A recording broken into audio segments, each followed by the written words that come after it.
શું વિષય ચાલે છે બોલો? ઉત્પાદિત દ્રવ્ય પ્રયોગોને વિશ્વશાખ સમુદાય જન્ય એકત્રિત विशेषांक दो गई समुदाय जन्य एकत्रित और एक प्रयोग है ये अपने प्रयत्न से किया हुआ।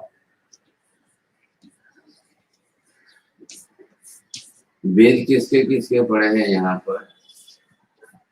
वेद पढ़े उत्पाद के उत्पाद व्यय द्रव्य।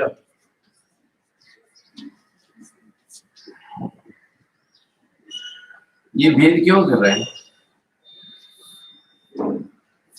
उत्पाद किससे होता है, उसका कारण क्या होता है? क्यों कर रहे हैं? भेद करने का कारण क्या? उत्पाद होता है कैसे ये बताने के। नहीं करे तो ये भेद नहीं करे तो उत्पाद हुआ कैसे? कोई पूछे तो उत्पाद हुआ कैसे? अब इसका सही उत्तर उत्पाद वे क्यों करें, भेद क्यों करें, उत्पाद वे क्यों करें? तो इसका उत्तर उसका उत्तर क्या होना चाहिए? पदार्थ ही उत्पाद व्ययात्मक है, उत्पाद व्यय द्रव्यात्मक ही सत है, उत्पाद होना ही होना है, नहीं करो तो नहीं चलता है, तो उत्पाद भी होता है व्यय भी होता है। अब ये प्रक्रिया कहाँ जाएगी? अब ये क्या समझा रहे हैं कि उत्पाद व्यय यह प्रक्रिया अनिवार्य है, यह होती ही है, तो ही सत्पना टकेगा, तो ही द्रव्यपना टकेगा। अब एक तरफ तो क्या बोल रहे हैं कि द्रव्य तो नित्य है, अब उसमें न्यायिक वैसे से क्या करें कि नित्य होते हुए उत्पाद व्यय करो, तो ये परस्पर विरोध हो रहा है। उनका विरोध कहाँ आ रहा है, क्यों हो रहा है? उनका विरोध करने का प्रयोजन कारण क्या है? उत्पाद ध्रुव होते हुए उत्पाद व्यय कर रहे हो और उत्पाद व्यय होते हुए उसको ध्रुव मान रहे हो। अब इसका उत्तर आपको सही देना आना चाहिए। क्या देंगे? उनको नहीं चाहिए क्या? उनको वो नहीं समझेंगे क्या? उनको क्या समझाना है? पदार्थ के पर्याय में परिवर्तन से पदार्थ जो है उत्पाद व्ययात्मक है। ये आपका विधान है, ये विधान अंत में आना चाहिए ना। पहले आपको क्या करना चाहिए? नियम क्या है? विधान अंत में आता है। पहले कार्य कारण भाव से ध्रुव है तो कैसे ध्रुव है? और ध्रुव होते हुए भी उत्पाद व्यय होता है और उत्पाद व्यय होते हुए भी ध्रुवता नष्ट नहीं होती है। क्या लेकिन ये दोनों आपको कार्य कारण भाव बैठाना चाहिए।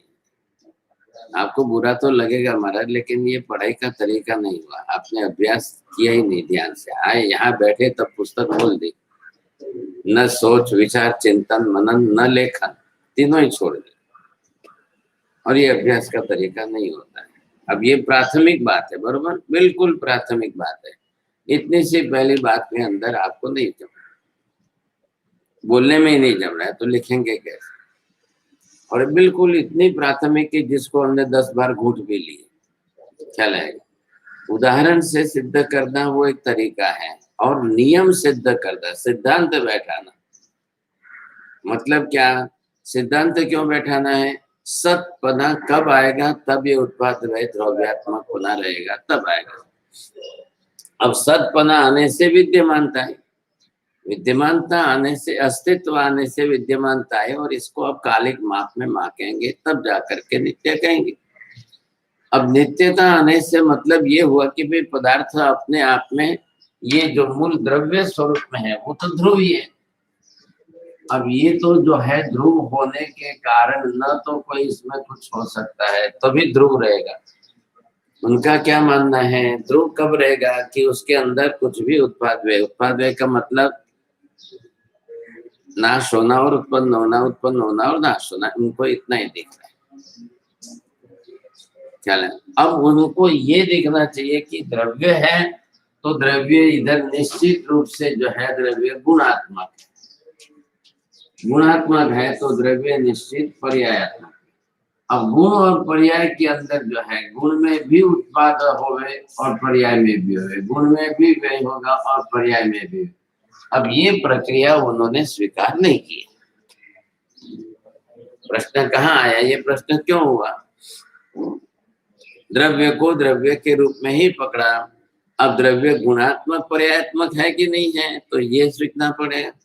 तो द्रव्य रूप में है, तो द्रव्य में गुण भी है और पर्याय भी है, आकार प्रकार तो है ये। एक छोटे बच्चे को समझाने जैसी सामान्य दलील। तो पर्याय में उत्पाद व्यय हो रहा है, गुण में उत्पाद व्यय हो रहा है, तो मूल द्रव्य से तो त्रिकाल नित्य रहना। अब ये जो जितना सहज है कहने के लिए सीधा है, उतना उसको समझाना और उस तरीके से बैठाना, तब जाकर के पदार्थ की त्रयात्मक अवस्था को स्वीकारना, तब सिद्धांत आपका स्पष्ट होगा। नहीं तो स्वाभाविक रूप में ऊपर ऊपर से किसी को भी देखने से नैयायिक वैशेषिकों की, अद्वैत वेदांतियों की दलील दिमाग में बैठ जाती है, अरे कि जो नित्य उसमें उत्पाद में मान रहे, जो उत्पाद में हो रहा है उसको नित्य मान रहे, ये लोग कितने मूर्ख हैं। बस इतनी सी बात को ऊपर ऊपर बैठा करके उन्होंने, और ये इसको सिद्धांत बना करके अद्वैत वेदांतियों ने पूरा शास्त्र बना दिया। इतनी सी बात में लेकर पूरा शास्त्र बना दिया। अब मूल द्रव्य स्वरूप और मूल द्रव्य स्वरूप की अखंडता कैसे बनी रही, अब उसके साथ उत्पाद कैसे होता रहता, और उत्पाद होते हुए कैसे जो है, ये बात आपको समझानी। बस अब इतनी सी बात नहीं समझ आ पाए तो पूरा शास्त्र गया। क्या है, अब आपको रोज क्या लगता है, वही विषय नहीं है, पूरा शास्त्र ग्रंथ ही पूरा उत्पाद वे द्रव्य पर है। द्रव्य गुण पर्याय तो पदार्थ स्वरूप है, वे द्रव्य पदार्थ ऐसा है। अब उसमें होने वाली प्रक्रिया जो है वो उत्पाद वे, अब उत्पाद वे ही होना है। ध्रुवता तो अपने आप में स्थिर है ही, आकाश अपने आप में जो है वो तो स्थिर है ही। क्या करना है उसमें, आकाश में करना क्या है, लेकिन जो आकाश में रोज हो रहा है उसको देखना है, उसको जानना है, उसका विषय बनाना है, क्योंकि वो व्यवहार में आ रहा है। बात इतनी, व्यवहार में क्या आ रहा है, आकाश आ रहा है कि आकाश का गुण आ रहा है। आकाश द्रव्य अपने आप में जो जैसा है वैसा है ही, उसका गुण व्यवहार में आ रहा है।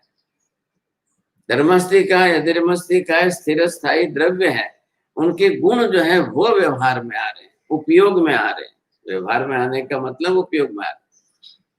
अब जीव तो जीव द्रव्य तो है ही, अब जीव द्रव्य के ज्ञान दर्शन आदि गुण है। मैं अंदर मेरे मन में डालूं और मेरे मन में देखूं तो मुझे कोई जरूरत नहीं है किसी के साथ व्यवहार करने की। लेकिन तीसरा प्रयोग, वचन प्रयोग जो है, तो वो मेरा दूसरों के साथ आएगा। उपयोगिता बढ़ी, व्यवहार बढ़ा।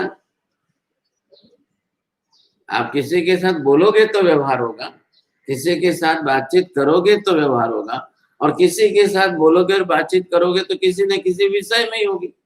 और जब किसी न किसी विषय में होगी तो विषय किसी वस्तु के साथ संलग्न होगा।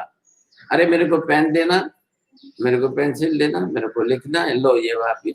अब ये व्यवहार हुआ देना, तो वस्तु क्या आई, द्रव्य क्या आया, पेन आई। अब उस द्रव्य के अंदर उत्पाद वे क्या हो रहा है, वो द्रव्य क्या है, किस रूप में कैसा है, तो वो आपको देखना है। उत्पाद रूप है, व्यय रूप है, क्या हो रहा है, ये प्रक्रिया यहाँ पर समझे। क्यों भेद क्यों कर रहे हैं, आखिर इस प्रक्रिया को करने की आवश्यकता क्या पड़ी। अब हुआ सिद्ध हुआ कि उत्पाद वही द्रव्यात्मक है, वही सत है। अब एक एक को लेकर के ये अलग से कह रहे हैं कि भाई आखिर ये जो प्रक्रिया हो रही है तो ये कैसे हो रही है, क्या क्या हो रही है, इसमें क्या क्या होना है। तो ये यहाँ पर जो कल हमने बात की प्रयत्न और ये विश्रसा, अब ये दोनों देखा। अब इसके अंदर जो है विश्रसा को भी वापिस जो है समुदाय जनित और एकत्विक बताया।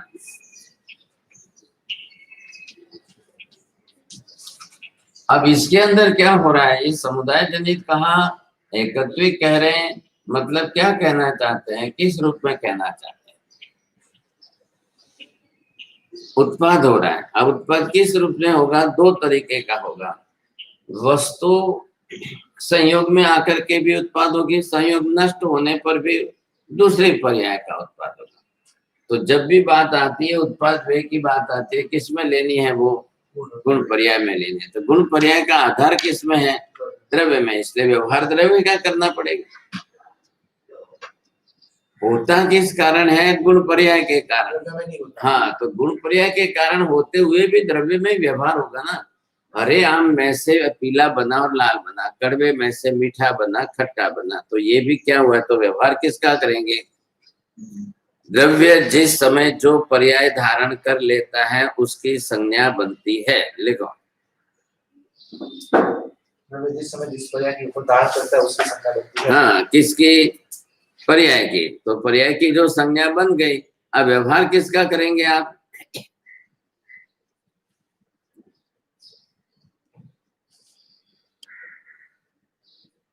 अब संज्ञा बनी तो वही संज्ञा ज्ञान के व्यवहार में आएगी ना, उपयोग में आएगी। अब उसी उपयोग में, उसी व्यवहार में उस संज्ञा का सतत निरंतर हो गया। आम आम आम बोलेंगे आप, घड़ा बोलेंगे तो घट घट बोलेंगे, आपको जो भी बोलना है, जिस संज्ञा का उपयोग हो उसी का व्यवहार को करना है। ज्ञानात्मक संज्ञा है, चले। वस्तु द्रव्यात्मक है, संज्ञा ज्ञानात्मक है। संज्ञा वस्तु में नहीं रहती है, संज्ञा ज्ञानी के अंदर ज्ञान में रहती है। घड़ा घड़ा जो है वो तो जड़ पुद्गल पदार्थ का बना है। घड़ा थोड़ी कह रहा है कि मेरे को घड़ा को, पृथ्वी में से निकले हुए पत्थर थोड़ी कह रहे मेरे को हीरा मोती को, वो तो द्रव्य है, पदार्थ है। पुद्गल में तो ज्ञान नहीं है, पुद्गल में तो पुद्गल ही है, वो तो जड़ है, तो उसमें तो ज्ञान दर्शन नहीं है। तो उसके ज्ञान दर्शन का व्यवहार तो जीव करेगा, जीव ज्ञान दर्शनवान है। तो जीव जाकर के प्रत्येक पर्यायों के नामकरण करेगा, वो संज्ञा बना देगा। अब वो नामकरण की संज्ञा बनाएगा, वो व्यवहार में आएगी। भाई आकाशीय आकाश शास्त्री का है, धर्मास्त्री का है, ये नाम किसने रखे? ये नाम रखने पड़ते हैं केवली को। कोई भी एक संज्ञा केवली जो है निर्धारित करके श्रुत ज्ञान में, वचन में, भाषा प्रयोग में, व्यवहार में लाते हैं, तो उसके बाद में धीरे धीरे धीरे धीरे सभी छद्मस्त जीवों को भी उसी संज्ञा का प्रयोग करते रहना पड़ता है, वो व्यवहार में आ जाती है। छद्मस्त को सब प्रकार की संज्ञा बनाने के लिए, अब वो जिस तरह से जो भी बनाएगा, इकट्ठा करेगा, संयोग उपयोग करेगा, वो उस प्रकार की संज्ञा देता जाएगा, नाम देता जाएगा। अब सब दवाइयां बनती है, मनुष्य ही बनाता है ना। अब दवाइयों में उसमें घटक क्या क्या इकट्ठे किए हैं, उस हिसाब से एक एक अक्षर जोड़ करके भी दवाई का नाम बना दे। अब या तो रोग के आधार पर दवाई का नाम बनावे, या दवाई के घटक के आधार पर उसका नाम बनावे, दो ही तो तरीके हैं। अब इसमें से बना करके उसका व्यवहार जो उपयोग करना है तो करता रहेगा, होता रहे, बात इतनी सी, बरोबर होता रहेगा, चलता रहेगा, करता रहेगा। अब यहाँ पर हम क्या करें, उत्पाद होना यह प्रक्रिया है। जब उत्पाद होना है तो उत्पाद कारणीभूत बना और पर्याय का कार्य हुआ। उत्पाद कारणीभूत बना तो गुण का कार्य हुआ। हरे में से आम काला, हरे में से पीला कैसे बना, पीला में से लालाश कैसे आई, खट्टे में से मीठा कैसे बना, कड़वे में से खट्टा कैसे बना, तो ये उसके रस का परिवर्तन है। ये परिवर्तन होने में एक का व्यय होगा तो दूसरे का उत्पाद होगा, बस ये प्रक्रिया है। अब कड़वेपन का व्यय होगा तब जाकर खट्टेपन का उत्पाद होगा, खट्टेपन का व्यय होगा तब जा मीठेपन का उत्पाद होगा, बस यही प्रक्रिया है। ये चलती रहेगी, होती रहेगी। अब गुण कितने हैं, जितने गुण जिसके हैं उन सब के अंदर पर्याय का निकाल दो। आकाश धर्मा धर्म तीन में तो एक एक गुण है ही। पुद्गल के वर्ण गंध रस स्पर्श चार है, और जीव के तो ज्ञान दर्शन आदि अनंत है। ये सब गुण हो गए पांचों अस्थि कायात्मक द्रव्यों के। अब ये तो नियम है ये कि द्रव्य तो बिना गुण के रहना ही नहीं, तो फिर गुणों के अंदर ही उत्पाद व्यय की प्रक्रिया होती रहेगी, उससे पर्याय परिवर्तन की संज्ञा बनती रहेगी। अब ये क्रम है, ये चलता रहेगा। उत्पाद व्यय की प्रक्रिया से जो भी होता है निरंतरता के साथ चलती जाती है, तो उसमें कहीं कोई फर्क पड़ने वाला ही नहीं है। आ रहा है ख्याल में? अब इसी तरह से आई पर्याय में, एक पर्याय बन गई, वो पर्याय बदलती रहेगी। पर्याय द्रव्य नहीं है, पर्याय द्रव्य में होने वाली उत्पाद व्यय की प्रक्रिया से जन्य है। बोलो, पर्याय द्रव्य में होने वाली उत्पाद व्यय की प्रक्रिया से जन्य है। अधूरा वाक्य क्यों सुना पहले का? पर्याय द्रव्य नहीं है। हाँ लिखो, पर्याय स्वयं द्रव्य नहीं है, पर्याय द्रव्य का आकार प्रकार रूप है।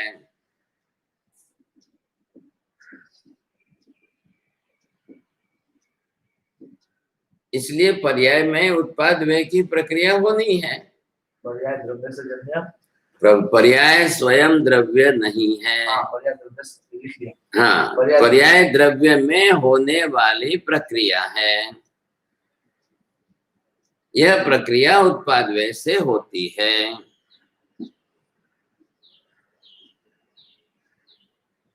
उत्पाद व्यय संयोग विभाव योग जन्य है।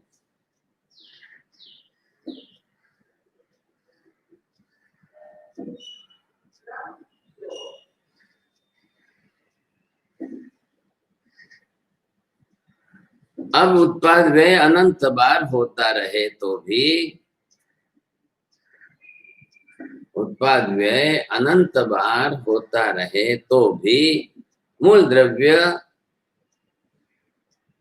मूल स्वरूप में एज इट इज रहता है।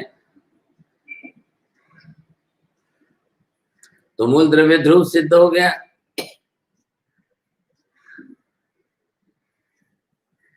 अब उसमें तो कुछ भी नाश होने वाला नहीं है पर्याय में। तो उत्पाद व्यय होने से क्या हुआ, पर्याय का परिवर्तन हुआ। बात इतनी सी है। अब हम वापिस पीछे चले जाएंगे, 4 महीने पीछे जाना पड़े, वो मतलब नहीं। अब आप यहां से समझो, आप उत्पाद की बात समझा रहे हैं, फिर व्यय की बात समझाए। क्या है ये उत्पाद व्यय? उत्पाद व्यय हो रहा है ये निश्चित है। अब गुण पर्याय में हो रहा है निश्चित है। पर्याय गुण पर्याय में होने से पर्याय का परिवर्तन होता रहता है ये निश्चित है। तभी जा करके व्यवहार होगा जगत में। कच्चा आम कौन लेगा? पका आम सब लेंगे। कच्चा आम लेने का नए वाला, उस नए का आदमी जाए, हमको कच्चे आम ही चाहिए क्योंकि हमको अचार बनाना है। वो अचार बनाने की दृष्टि से जितना ज्यादा कच्चा उसी को पसंद करेगा। तो वो उसका नए बदल गया। तो उसने भी वहां पर प्रक्रिया तो देखी कि नहीं देखी? अब थोड़ा सा भी पका होगा तो नहीं लेना है, तो उसका व्यवहार किस रूप में हुआ? अब पके हुए आम के 100 रुपए लगते हैं तो कच्चे आम के 20-25 रुपए ही लगेंगे साहब। उनको व्यवहार उसी रूप से करना है। तो उत्पाद व्यय की प्रक्रिया है, उस प्रक्रिया के अंदर कहाँ कितना उत्पाद हुआ है, कहाँ किस तरह से हुआ। अब ये कौन सा था और ये कौन सा था, तो इन दोनों के अंदर से आपको स्पष्ट ख्याल है। जहां प्रयत्न से जन्य हो, आप खुद प्रयत्न करो और उससे जन्य हो, वो उत्पाद। और विश्लेषण स्वाभाविक हो रहा है जगत के अंदर। हमने रोज ये देखा कि नहीं, 8वां प्रकार की वर्गणा बन रही है।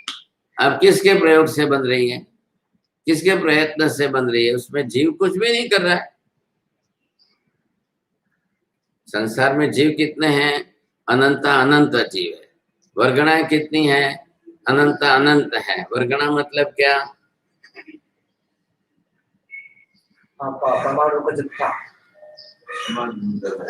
समान गुण धर्म वाले मिले हुए, समान गुण धर्म वाले मिले हुए परमाणुओं का एक एक अलग अलग समूह।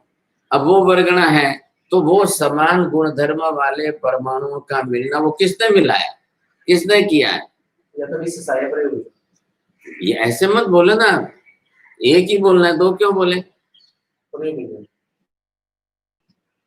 विश्लेषा किसकी बात चल रही है? विषय किसका है? वर्गणा का। तो वर्गणा के अंदर प्रयत्न है ही नहीं। हाँ, तो वो परमाणुओं के अंदर सहज स्वाभाविक हो रहा है, कोई करने नहीं गया। संसार में अनंत अनंत जीव और सबको श्वास लेनी अनिवार्य, तो श्वासोश्वास वर्गणा इतनी चाहिए कि नहीं चाहिए? अब श्वासोश्वास वर्गणा इतनी जो तैयार हो रही है, वो विश्लेषा हो रही है। तो अनंत काल पहले भी अनंत प्रमाण में थी, आज भी अनंत प्रमाण में, भविष्य के अनंत काल के बाद भी अनंत प्रमाण में रहनी है, वो थोड़ी नष्ट हो जाने वाली। ये इसकी विशेषता है। अब इसी को हम ध्यान में लेकर के चलते हैं, तब जगत की पूरी व्यवस्था चले। अब प्रयत्न जन्य, अब आप एक सिलेंडर बनाओ, उसमें ऑक्सीजन भर दो, तो वो प्रयत्न से जन्य।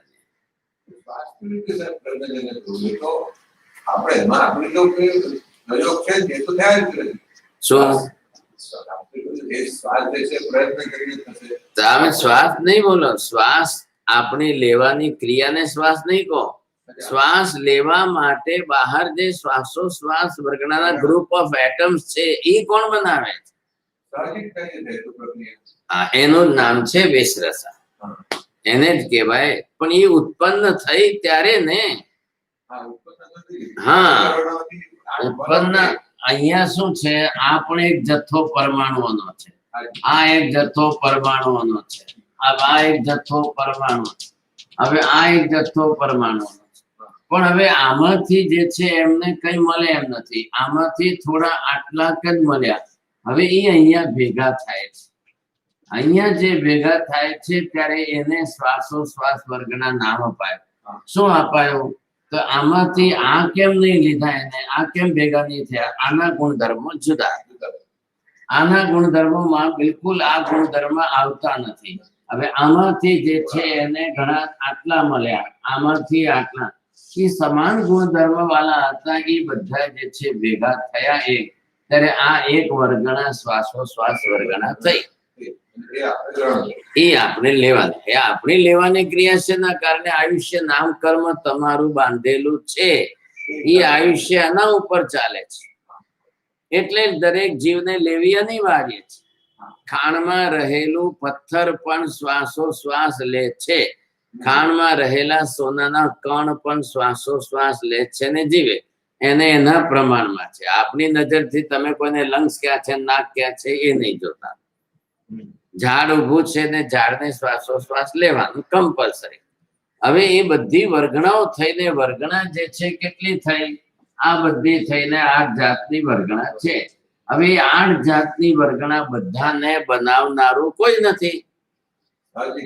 જીવના પ્રયત્નથી થતી નથી. કોઈ પ્રયત્ન કોઈ જીવ કરવા જવાનું નથી. તો 14 રાજલોકના સંસારની અંદર સૌથી પહેલા તમે બેના ભેદની અંદર આ તો તમારે સ્વીકારવું જ પડશે કે ભાઈ જીવો પણ સંસારમાં અનંતા છે. તો જીવો કરતા પણ અનંત ગણા પૂતગલના પરમાણુઓનો જથ્થો છે. હવે આ પરમાણુઓ પોતાની મેલે વિશ્રસા જે છે, આ વિશ્રસાથી આ પરમાણુઓનો જથ્થો ઉત્પાદ વેની પ્રક્રિયા થવાથી પર્યાય બદલાતી જશે. આ વર્ગણા બની શ્વાસોશ્વાસ વર્ગણા. તમે શ્વાસ લીધી પણ તમે છોડતી વખતે કાર્બન છોડ્યું છે. હવે કાર્બન છોડ્યું છે, શ્વાસોશ્વાસ વર્ગણા નથી. હવે વ્યય થઈ ગયો, શ્વાસોશ્વાસ વર્ગણાનો વ્યય થઈ ગયો. હવે એ વર્ગણાનો વ્યય થયો છે, પૂતગલ દ્રવ્યનો વ્યય નથી થયો. પૂતગલ દ્રવ્યની પર્યાય બદલાની. પર્યાય બદલાની મતલબ શું થયું? ઓક્સિજન રૂપે જે પ્રાણવાયુ તરીકે હતી એ કાર્બન રૂપે થઈ. હવે રૂપાંતર થઈ એટલે એકમાંથી ઉત્પાદથી વ્યય થયા પછી, વ્યયથી ઉત્પાદ થયા પછી એક બીજી પર્યાય નવી ઊભી થઈ ગઈ. આ પર્યાય નવી ઊભી થઈ ગઈ. એ જીવને શ્વાસ લેવામાં કામ નહીં લાગે. એકલી કાર્બન ડાયોક્સાઇડ ભેગી કરીને એક માણસને 2-2.5-3 મિનિટ સુધી પણ આપી દીધી હોય તો માણસ મરી જાય. ખ્યાલ આવ્યો? એટલે દરેક ઝાડ પણ લેતું નથી. કોઈ દાડો ધ્યાન રાખજો, कोई पेड़ पौधा कभी भी कार्बन लेता नहीं है. सबको ऑक्सीजन ही लेनी है. आप विज्ञान के भरोसे आप भी जो है उस दिशा में मत जाना. ख्याल आयो? झाड़ जीव छे, वनस्पति काय छे, एकेंद्रिय छे. એને પણ પ્રાણ કેટલા છે? 4. એક ઇન્દ્રિય છે, એક કાયયોગ છે અને શ્વાસોશ્વાસ અને આયુષ્ય છે. તો શ્વાસોશ્વાસ વર્ગણા જ ઝાડને લેવાની છે. ઓક્સિજન જ લે છે. ખ્યાલ આવ્યો? હવે આ વિજ્ઞાનીઓની પાસે જે આવ્યું છે એમને વર્ગણા નથી समझा. क्यों नहीं मान रही? इसमें क्या पूछना है? अब ऐसी स्थिति के अंदर હવે આ વર્ગણા લીધી અને છોડી એટલે અનંત અનંત જીવો રોજ શ્વાસોશ્વાસ લે છે અને અનંત જીવો રોજ છોડે છે. તો બધાની છોડેલી એ રૂપાંતરિત થઈને પર્યાય બદલાય, એ કાર્બન રૂપે જાય. वो तो निश्चित ही है कि वो तो कार्बन रूप में ही आएगी. तो कार्बन रूप में आने से અહીંયા જો આ જે શ્વાસોશ્વાસ વર્ગના જે થઈ હતી, જે પ્રાણવાયુ તરીકે જ કામ લાગે છે, હવે એના ઘટકો બદલાઈ ગયા, રૂપાંતરિત થઈ ગયા. ખ્યાલ આવ્યો?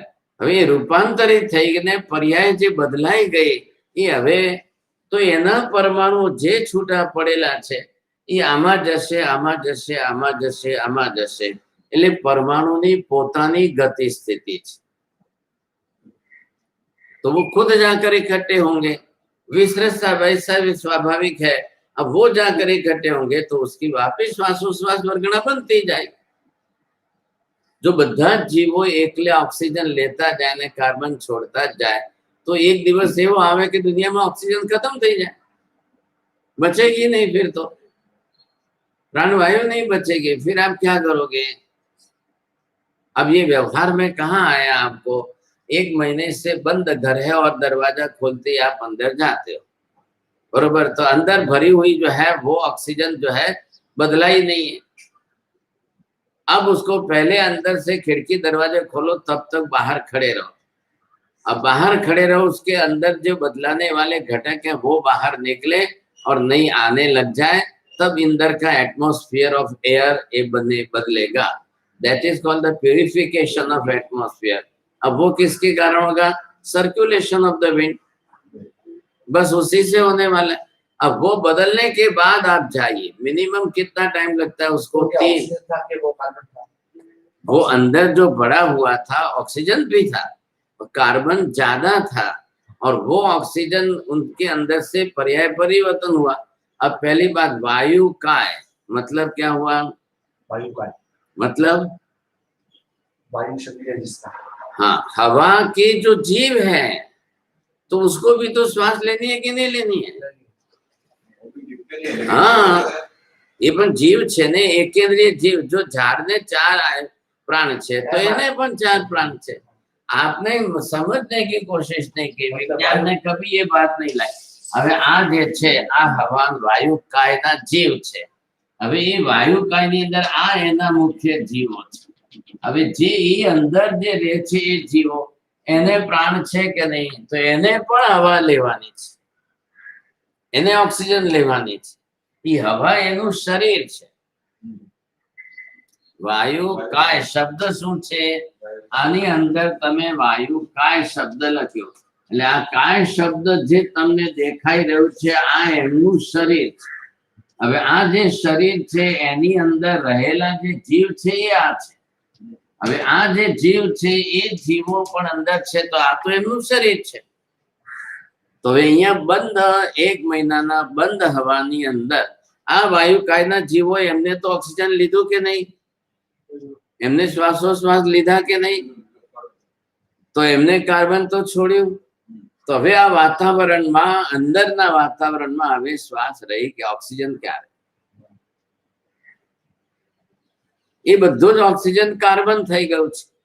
इसलिए आप अंदर आते ही आपको एक बार में जो है थोड़ी सी ऑक्सीजन लेने के अंदर घुटन महसूस होती है, क्योंकि उधर ऑक्सीजन नहीं है बाहर। बंद दरवाजे के अंदर जो है, तो लोग कोई भी होगा तो दरवाजा खोल दे, रुको रुको रुको रुको, पहले पहले पहले भाई आपको जरा खिड़की दरवाजा खोलो, बाद में अंदर।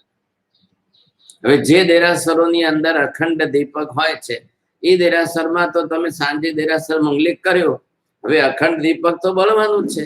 હવે એ જે અખંડ દીપક અંદર બળતું રહેશે, એ બળતું રહેશે તો એ દીપક શું છે? હવે આ દીપક એટલે આ એની જ્યોત। આ કયા થયા? અગ્નિકાયના જીવો। હવે અગ્નિકાયના જીવો એમાં કેટલા છે? હવે એમને ઓક્સિજન જોઈએ કે નહીં? તો ઓક્સિજન જે છે એ પ્રાણવાયુ એમને પણ એકેન્દ્રીય જીવ છે, એટલે એમને કમ્પલસરી થઈ ગયું। એટલે આખી રાત તમારા 10-12 કલાક સુધી જે બંધ રહે એની અંદર દીપક બધી ઓક્સિજન ખેંચીને લઈ લે। કાર્બન છોડી દે। આ અસંખ્ય જીવ, અસંખ્ય જીવોનું પિંડ છે એકેન્દ્રીય। તો હવે એમને શું કરવાનું? એમને જીવવું તો છે જ ને। તમે આના ઉપર જઈને એક ડબ્બો ઢાંકી દો, બંધ કરી દો, હવે बंद 1 मिनट में ओलवाई जैसे। क्यों? अब उसको प्राणवायु कहाँ से मिलेगी? जीव असंख्य है और लेना सबको ऑक्सीजन है, तो नहीं मिलेगी प्राणवायु। तो ये जो छोड़ेंगे वो कार्बन स्वरूप में रूपांतरित होगा। हाँ, अब इसके लिए आपको ये ढकना नहीं है, तो आपने अखंड दीपक रखा मंदिर में। अब आपको क्या करना है? समझदार लोग तो जो मंदिर का निर्माण करे तो एक बाकरू 2 बाजू राखो भाई। आ एकेंद्रीय जीवो छे एमने प्राणवायु मळे, અને ધુમાડો બહાર જાય. अब आप जैसे धुआं अंदर भर गया, ख्याल है कि नहीं, तो धुआं भर गया और आप मंदिर में आए और बिल्कुल आपने तो शुरुआत कर दी सा, तो आपको ऑक्सीजन नहीं मिलने वाली है, आपको प्राणवायु नहीं मिलेगी. उतनी देर तक आप अंदर भरी हुई कार्बन को लेंगे. તમે દેરાસરમાં ભંડારની નજીક જશો, ત્યાં ભંડાર ઉપર ધૂપ દીપ પડેલું હોય એટલે એ ઓક્સિજન ખેંચતું હોય અને એમાંથી ધુમાડો પસરતો હોય એટલે એ તમારી શ્વાસમાં જતો હોય. और अब जो ये अगरबत्तियां बन गई, ये केमिकल बेस बन गई, इतनी खतरनाक अगरबत्तियां हो गई कि 10 सिगरेट जैसी एक अगरबत्ती है.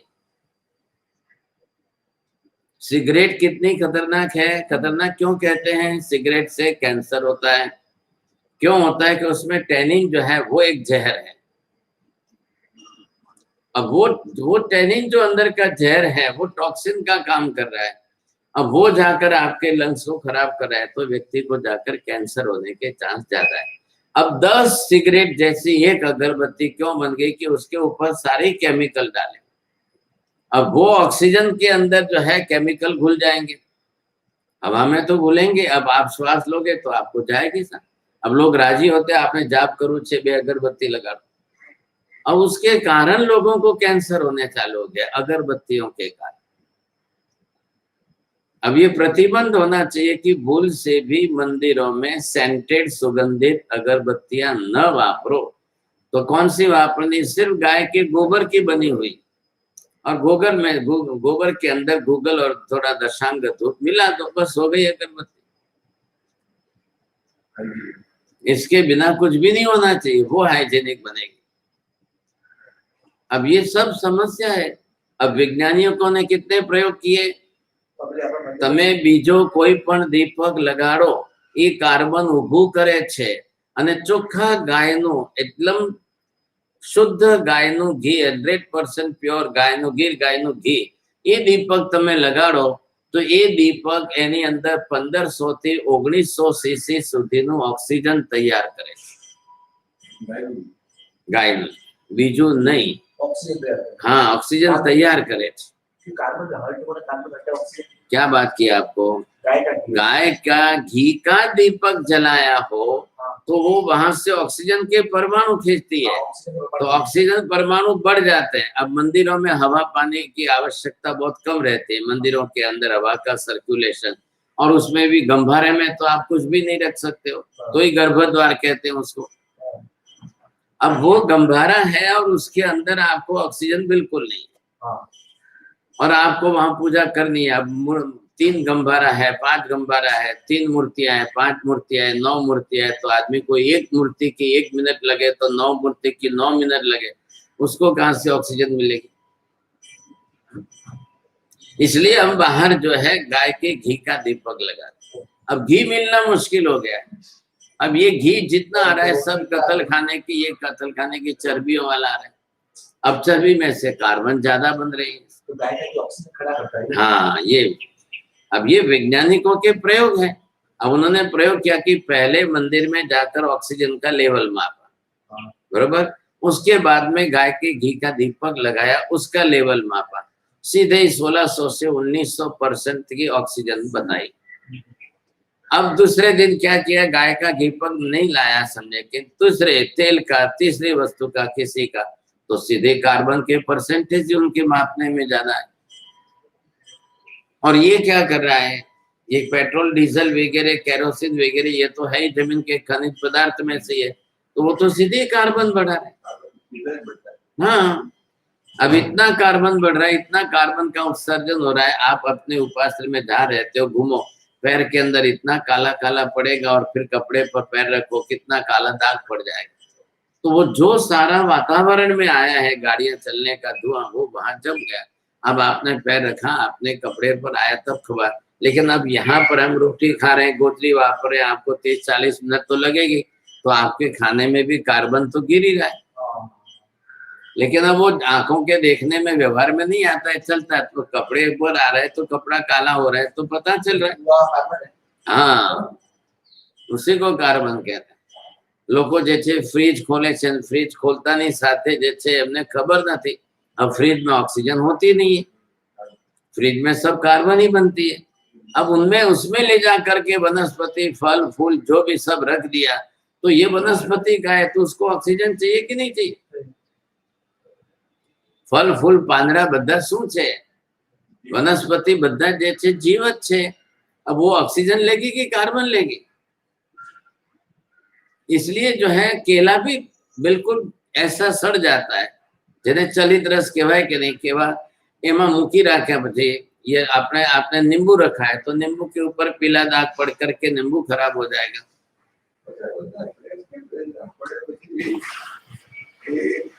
ये संकोच ये जीव छे ने अंदर હવે એટલી ઠંડી સહન નથી કરી શકતું, સંકોચાઈને बिचारू एकदम स्थिर થઈ જાય છે। अब उसको ऑक्सीजन तो नहीं मिलेगी ना, और फिर मर जाएंगे, फिर क्या होगा? हाँ, એટલે આમ અંદર મરી ગયા પછી જીવ નહીં અચિત થઈ ગયો, એટલે તમને લાગે છે કે સારું રહ્યું। And nowadays the science had done the research about that if you are eating anything from the fridge, it may cause for cancer. हाँ, હવે એ કેન્સર કારક કેમ બને છે? તો કે એના વર્ણ ગંધ રસ સ્પર્શ બદલાઈ ગયા। तो आप फ्रिज के बाहर रखी हुई फ्रेश खाओ, उसका टेस्ट देखो, स्वाद रस देखो, और फ्रिज में रखने के बाद खाकर उसका रस देखो।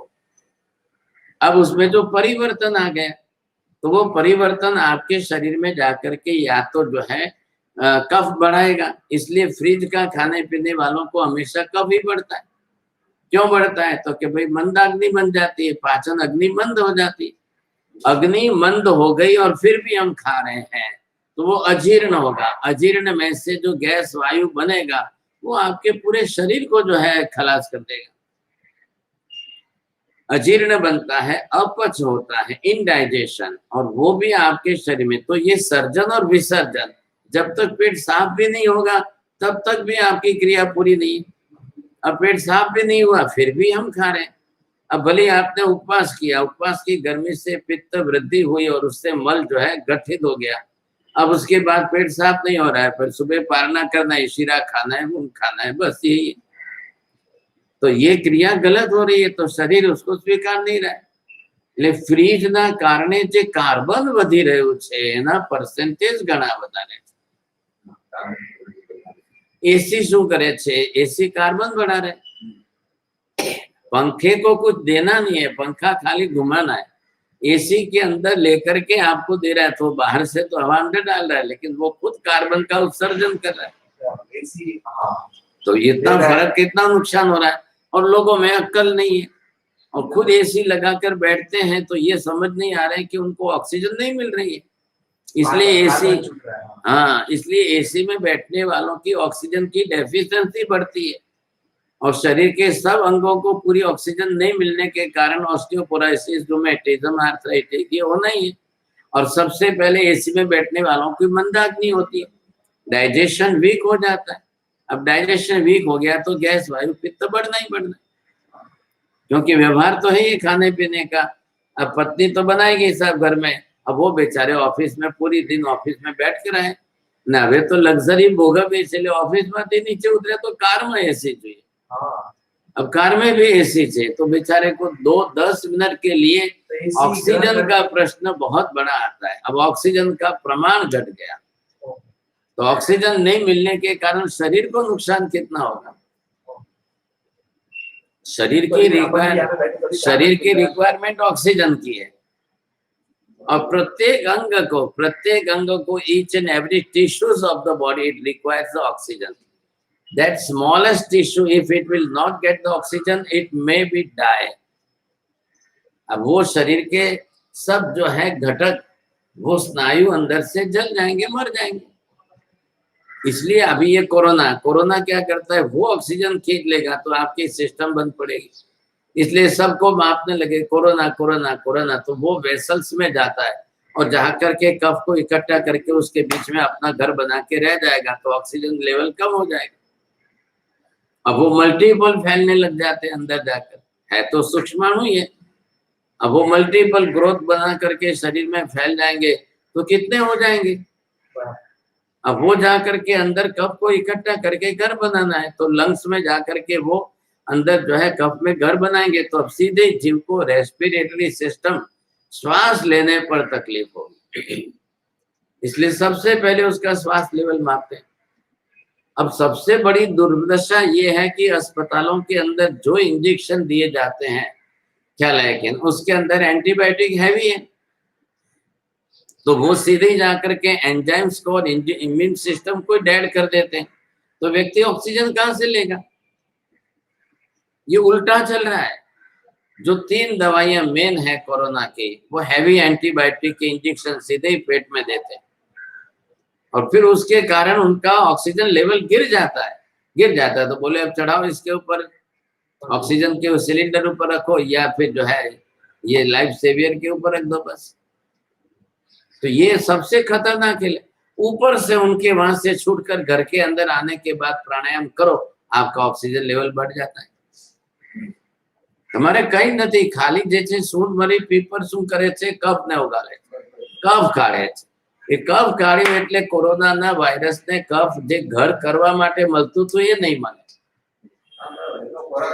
એનો ખોરાક કફ છે, એટલે ઈ એને કફ થવા નહીં દેવો, પણ રહેવું ઓક્સિજનમાં છે, એસી માં છે, ખાવું ફ્રીજ નું છે, ફટ દઈને ઠંડુ ફ્રીજ નું પાણી પી લેવું છે।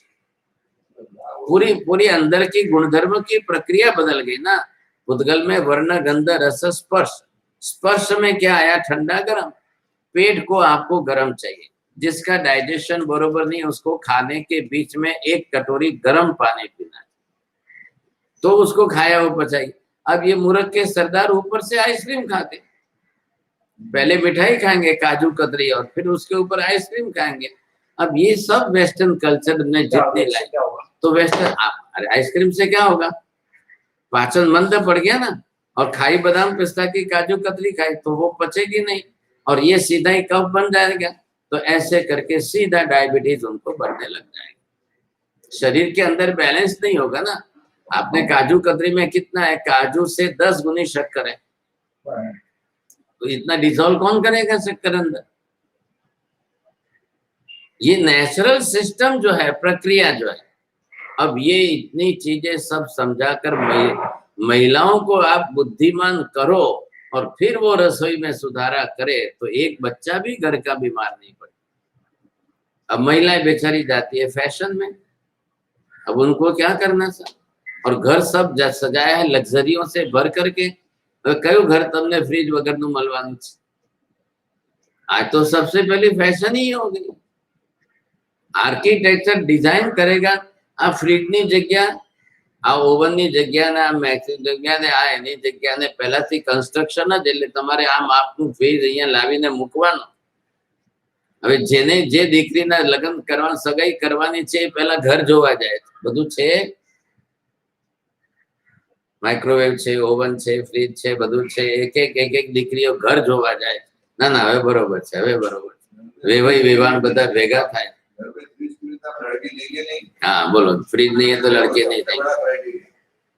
अब ये लग्जरी आ गई ना, फ्रिज टीवी ये सब एसी जो है ऑक्सीजन ग्रहण करती है और कार्बन छोड़ती है, पर मैंने नहीं कहा, ये विज्ञान का सिद्धांत है। तो अभी यहाँ पे अपन बैठे हैं, यहाँ पे भी सतत, यहाँ का एसी है, एसी नहीं है तो बाहर की गाड़ियों का धुआं तो है कि नहीं? हाँ। आप ये करो, लो आपके हाथ में ये कपड़ा लो, कपड़ा लो के लादी पर ऐसा करके देखो आपके ऊपर क्या आएगा। तो कार्बन है, ये कार्बन है। अब कार्बन मतलब क्या है?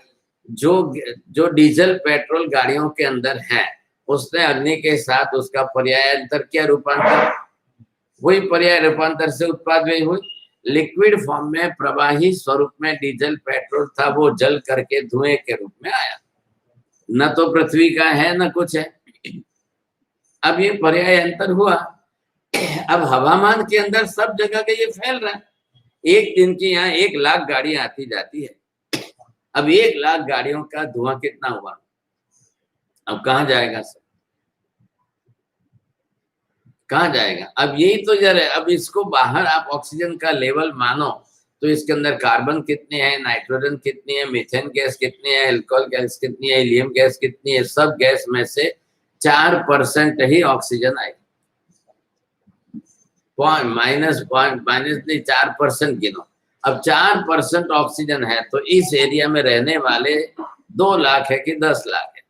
अब सबको ऑक्सीजन तो चाहिए, कहां से लाएंगे? ये लोग बेचारे सब ढूंढ करके 10 गुना पैसा देकर चालो दरिया कांठे रहिए। क्यों? भाई समुद्र के ऊपर से शुद्ध हवा आएगी। रहने का प्रयोजन क्या है कि भाई હવે અહીંયા કઈ નથી ने तो समुद्र ऊपर थी चोखी हवा आवશે। अब सरकार ने योजना बनाकर समुद्र के ऊपर ही रास्ता बना दिया। अब समुद्र के किनारे का रास्ता बना दिया, रोज की 1 लाख गाड़ियां जाएगी। तो जेनु घर जे छे ए रस्ताना कांठे छे एने तो बेचाराने रोज जे छे कार्बननो ढगलो ज। और हमारी महिलाएं ये है कि भाई कौन आखो दाड़ो पोतू करे ने माथाकूट करे, बारियों बंद ज राखो। साहब धूल आवे माटी आवे बंद राखो। कई घरों में आप जाओगे देखो कि बारियों बंद राखे, घर में लाइटो राखशे, પડદા રાખશે, સેન્ટ્રલી એસી કરશે, બધું હવે આ બધું થતું જાય એટલે એમને ઓક્સિજન તો મળે નહીં ને। કેટલા ઘરના બૈરાઓ બેચારા હાવ અક્કલ વગરના, એટલે હવે એમને બેડરૂમ હોય એટલે બારીઓ બારા બધા બંધ હોય, એ સમજે કે પંખો ચાલુ કીધો એસી ચાલુ કીધો એટલે આપણું કામ થઈ ગયું। अब एक 8-10 घंटे का अगर बेडरूम आपका बंद है, उसके अंदर लेवल मापने जाओ तो आपको ऑक्सीजन नहीं मिलेगी। अब बच्चे को भी सोना है, पत्नी को सोना है, पति को सोना है, सब एक बेडरूम के अंदर सोए हुए, ऑक्सीजन कहाँ से आएगी? पंखा ऑक्सीजन देता थोड़ी है, वो तो जो यहाँ भरी हुई है उसको घुमाएगा, तो वो एक फोर्स से प्रेशर आपके शरीर पर आएगा, बस इतना ही। अब ये समझ किसमें? और बेडरूम की खिड़की का दरवाजा खोलकर कौन सोएगा? ये समस्या है। तो ये ऑक्सीजन की कमी के कारण सबका लेवल जो है नीचे उतरा हुआ है। अब ये मिलेगी कहां से किसको? और कौन प्राणायाम करता है? जैनों के तो श्रीमंत है, तो वो तो बस आखो दिवस खा खा करवानो। प्राणायाम कौन करेगा? व्यायाम कौन करता है? योगासन प्राणायाम कौन करता है? इसलिए सबसे ज्यादा बीमार जैन लोग, અને પછી ખાવામાં પાણી પૂરી ભેલ પૂરી આવી ગઈ। अब उनके शरीर की शक्ति कहाँ है? सबसे बीमारी है। आप साधु साधियों को देख लो, यंग साधु साधियों को देख लो, सबसे पहली बीमारी, सबसे ज्यादा लोगों की पाचन शक्ति मंद है, और मंदाग्नि होने के कारण सब बीमारियां। आधी से ऊपर दवाइयां तो खाली पाचन तंत्र की दवाइयां, खा पी करके शरीर बिगाड़ दिया, पाचन तंत्र बिगड़ गया, तो उसमें से 10 बीमारियां खड़ी होनी है। नहीं तो क्या प्रयोजन है? क्यों साधु साधी में डायबिटीज आवे, ब्लड प्रेशर आवे और ये आवे? क्या जरूर है? तो 15-20 किलोमीटर चलने वाले हैं तो उनको डायबिटीज होने का कारण ही नहीं आना चाहिए, लेकिन यही बीमारियां फैल रही है। अब वो भी गोदरी जाएंगे तो कैसा है? मुरमुरा लो, सेव लो, चिवड़ा लो, गांठिया लो, खाखरा लो, अब इसके सिवाय घरों में ही कुछ नहीं। परिस्थिति यही आने वाली है सामने, और कोई योगासन प्राणायाम कोई समझते ही नहीं। प्राणवायु, हाँ, उत्सर्जन वायु। अब ये शब्द तो सब अपनी अपनी संज्ञा तो देंगे ना, संज्ञा देंगे, उससे कुछ नहीं। आज सबसे बड़ी विश्व की वायु काय में तो सब मिक्स है। वायु काय को भी प्राणवायु लेना है। हाँ, मैं यही तो समझाया आपको, इसको भी प्राणवायु, उसी को जो आपके श्वसन क्रिया में आपके साथ चल सके। आयुष्य कर्म को, आयुष्य कर्म इनके भी है कि नहीं है? तो श्वासोश्वास वर्गणा के जो दलिक आप बोलते हो, श्वासोश्वास वर्गणा के दलिक नहीं है, कार्बन वर्गणा के दलिक है। आयुष्य भी तो कर्म है ना। कर्म किसका बना हुआ है? वो कार्बन वर्गणा का बना हुआ है। अब उसको लेने निकालने कम ज्यादा करने वाला कौन है? श्वासोश्वास वर्गणा। वो श्वास लेकर अंदर जाएगी तो आत्मा के अंदर से एक परमाणु वहां का उठाएगी, तब आपका आयुष्य कम हो रहा है। जब आप ये भी तो विज्ञान ही है ना, ये विशिष्ट विज्ञान है जैन दर्शन का, परमाणु विज्ञान का है। भगवती सूत्र के अंदर परमाणु विज्ञान के ऊपर कितनी बड़ी बातें हैं। अब उसको समझ कर पढ़ करके आधुनिक विज्ञान के साथ थोड़ा सा बैठाने की कोशिश। आधुनिक विज्ञान की कहाँ कितनी कमी है, क्योंकि वहां कोई केवली नहीं है, लेकिन उन्होंने प्रयोगों से जहां तक वो पहुंचे वो वहां तक की बात तो करेंगे कि नहीं। अब वायु है तो वायु में से सेपरेशन करके कितने किस किस किस प्रकार के वायु है बता दिए आपको। लेकिन इसमें जैन दर्शन के सिद्धांत तक वो भी नहीं पहुंचेंगे। ये केवल ही प्रणीत है कि वायु काय, ये वायु काय के एक केंद्रीय जीव है। अब उसको भी श्वासोश्वास अनिवार्य है, उसका भी आयुष्य कर्म अनिवार्य है, तो उसको भी प्राणवायु। हाँ, तो ये जीव है अंदर, असंख्य जीव है। अब इन सबको जीवन जीना है उसमें, तो उसको जीने के लिए ऑक्सीजन लिए बिना चलने वाला नहीं। सभी जीव लेते हैं, सभी जीव, कोई भी हो, हाँ तो सब लेंगे। अब बाकी का सबको ख्याल आ जाता है, वायु काय का किसी को ख्याल नहीं आता है। अग्नि काय का ख्याल आ गया कि ऑक्सीजन के बिना बुझ जाएगी। लोग इसी को ऑक्सीजन ही समझ रहे हैं, ऑक्सीजन नहीं है ये तो 10 वायु इकट्ठी है सब। एक आप किसी के घर जाओ, गोत्री बहने तब रसोई करते हैं, रोटी बनाते हुए देखो। अब वो रोटी बनाते हैं तो तवा निकाल करके आग पर डाल देंगे। क्यों डालते हैं? अब तवा निकाल दिया और आग पर डाल दिया, मतलब क्या? अब वो रोटी का पड़ जितना पतला है और ये बर्नर है, अब बर्नर में से जो निकल रही है वो तो मीथेन गैस है। अब यहाँ पर जहां रोटी का स्पर्श हुआ पतला पड़, वो बर्नर के साथ टच हुआ, वो फूट जाएगा। फट जाएगा तो सीधी मीथेन गैस जाके रोटी में भरेगी और रोटी फूल करके बड़ी हो जाएगी। आप बोलेंगे फुल्का है, फुल्का है। अब ये क्या भर गया अंदर? जो गैस के सिलेंडर में मीथेन गैस है वो भर गई अंदर। तो वो मीथेन गैस जो है उसकी स्मेल अलग ही आती है, उसकी गंध एक अलग ही प्रकार की होती है, वो मीथेन गैस है। अब वो भर गई और रोटी फूल गई और महिला खुश हो गई कि ना एकदम फूली गई छे, न फूल को एकदम फूली गई। अब इसके बजाय इनको सुधारा जाए, आप तवा हटाओ मत, तवा तवे पर ही रहने दो और एक कपड़ा लेकर के एक साइड से दबाओ और उसके अंदर जो आटे में पानी डाला है उसकी स्टीम से फूलनी चाहिए। आटे में तो पानी डाला है ना, तो पानी तो जलेगा गर्मी के का, और जलेगा तो उसकी भाप बनेगी। अब भाप को निकलने की जगह नहीं है, इसलिए रोटी फूलेगी। तो भाप से फूली हुई रोटी खाइए आप, कोई नुकसान नहीं होगा। और ये गैस पर डाली हुई, आग पर डाली हुई रोटी आप खाएंगे तो हार्ट अटैक जल्दी आएगा, क्योंकि मीथेन गैस है, मीथेन गैस की है। और ये रोटी 10 जगह पर कट जाएगी, काला काला काला दाग पड़ता है, तो वहां के जो प्रोटीन का अंश था सब फट गया। अब वो गैस भर जाएगी अंदर जल्दी। अब कौन खाने वाला वो काला जला हुआ भात कौन निकालेगा? तो रोटी खाने वाले तो सब खाएंगे, तो काला जितना भी पड़ा है वो सब जला के खाएंगे, जला हुआ ही खाएंगे। अब किसी के घर में 10% जलती है, किसी के घर में 20% जलती है, किसी के घर में 30% जलती है, तो खाएंगे। હવે એને જ પાછી જે છે શેકીને ખાખરો કરી દે, એને જ પાછી શેકીને ખાખરો કરી દે, तो अब उसमें क्या बचा है? अंश भी प्रोटीन का नहीं बचा है।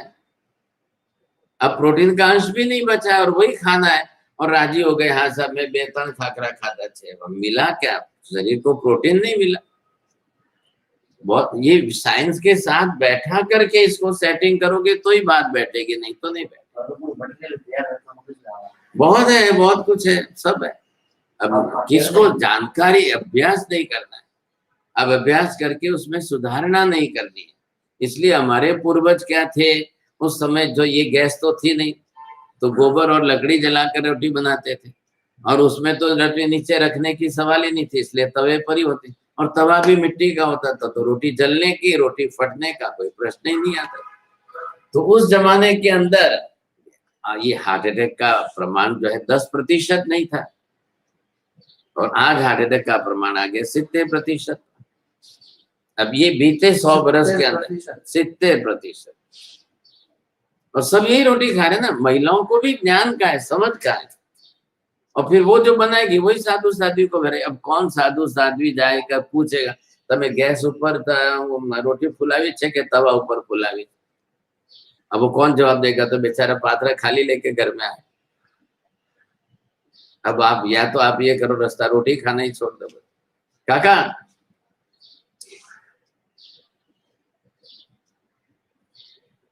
अब ये समस्या कैसी है, कौन समझेगा इसको? ये समझना मतलब इसके साथ विज्ञान तो बहुत बड़ा है, समझे कि नहीं? पहले काली डायरी आपको मिल जाएगी। अरे तुमने ये जो है पग मूकेला जो એટલે મને યાદ આવ્યું મારે ઓલું એ દિવસ તો ચેક એમને પડી ગયું ખોવાઈ ગયું ને એમને રહી ગયું હા એટલે આ તો જડ્યું એટલે તમે અત્યારે આજે પગ મૂક્યો એટલે ખબર પડી, નહીં તો કોઈ દેખાણા જ નહીં, ખબર નહીં પડી.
थोड़ा इसके आत्मा आयो तो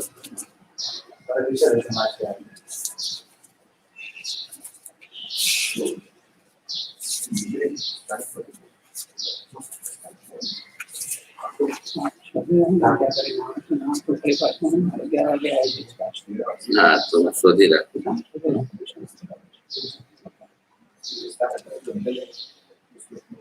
એમાં છો બીમાં છો તમે એમાં હા A1 આર્ટમાં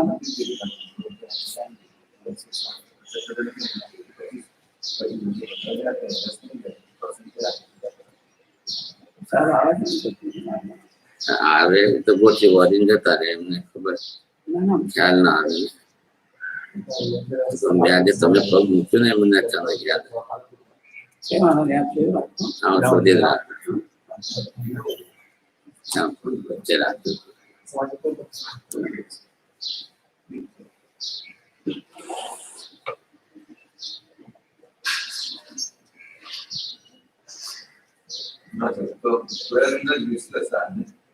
हाँ आ विश्लेषण प्रयोग शनो छे स्वाभाविक बनने वाले, तो ये भी क्या हो उत्पाद तो हुआ कि नहीं, तो उत्पाद तो द्रव्य में होगा, तो उत्पाद होने के लिए द्रव्य अनिवार्य है, तो द्रव्य में जब उत्पाद होगा तो पर्याय का परिवर्तन, अब पर्याय का परिवर्तन उत्पाद से ही होगा कि व्यय से भी होगा, व्यय से भी उत्पाद होने वाला है, व्यय होने के बाद गड़ा फूट गया तो ठीकरा हुआ, तो वो भी एक पर्याय बन गई, वो एक पर्याय जिसको ये पर्याय काम में आती है उसका व्यवहार करें. अब ये अभी यहाँ लाइट बंद कर देंगे तो अंधेरा होगा, अंधेरा है और लाइट बंद कर दी तो ये क्या हुआ, ये कौन सा हुआ, अंधेरा है और लाइट बंद कर दी, हाँ लाइट बंद करके अंधेरा हुआ तो क्या हुआ, हाँ अंधेरे का उत्पाद हुआ.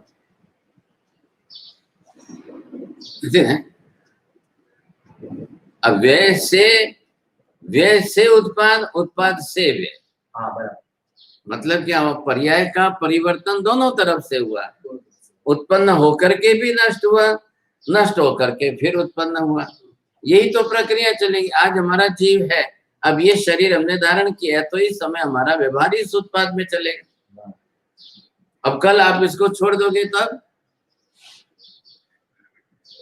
कल जब हम इसको छोड़ देंगे तो फिर वापस क्या होगा, अंदर द्रव्य तो जीव तो है ही, अब वो जाकर के दूसरा शरीर धारण करेगा, तो पर्याय का रूपांतर हुआ कि नहीं हुआ, अब पर्याय का परिवर्तन हुआ तो द्रव्य नष्ट कहाँ हुआ, ये आपको सिद्ध करना है.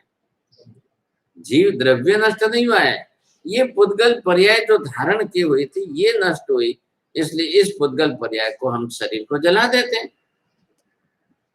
भाई जीव छोड़कर चला गया, अब ये शरीर साथ में लेकर तो जा नहीं सकते, और क्यों नहीं जाना, जाना ही क्यों है वहां पर, सब जगह जहां जाएगा जीव को शरीर उत्पन्न करने योग्य परमाणु घटक मिल जाता है। और अनंत अनंत काल से जीव अनंत अनंत बार ये करता ही आया।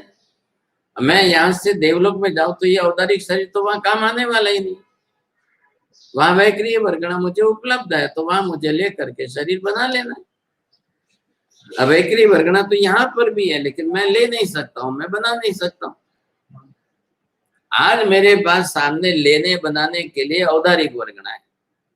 मुझे औदारिक वर्गणा की नाम कर्म की प्रकृति मेरी है तो मुझे औदारिक वर्गणा लेकर के ही शरीर बनाना है। ये सबसे बड़ी विशेषता है जिसको जहां जाकर अब सातों क्षेत्र के साथ राजलोक रूप नरक के अंदर, सात राजलोक रूप और देवलोक के अंदर सब जगह उनका व्यवहार उनको वैक्रिय शरीर से ही करना है। तो वैक्रिय वर्गणा के पुद्गल परमाणु ये भी जो है विश्रसा तैयार तो होते ही होते हैं। इनका भी तो उत्पाद वे चल ही रहा है ना, प्रक्रिया तो बनती जा रही, अब प्रक्रिया बनती जा रही है तो होता जा रहा है। निरंतर की प्रक्रिया है ना, इसमें तो कोई फर्क नहीं पड़ता है। अब ये चलती प्रक्रिया है। अरे अरे कुर्सी मत लो। अब ये प्रक्रिया जो है चल रही है ये रुकने वाली नहीं है। क्या उत्पाद व्यय की प्रक्रिया ये निरंतर है।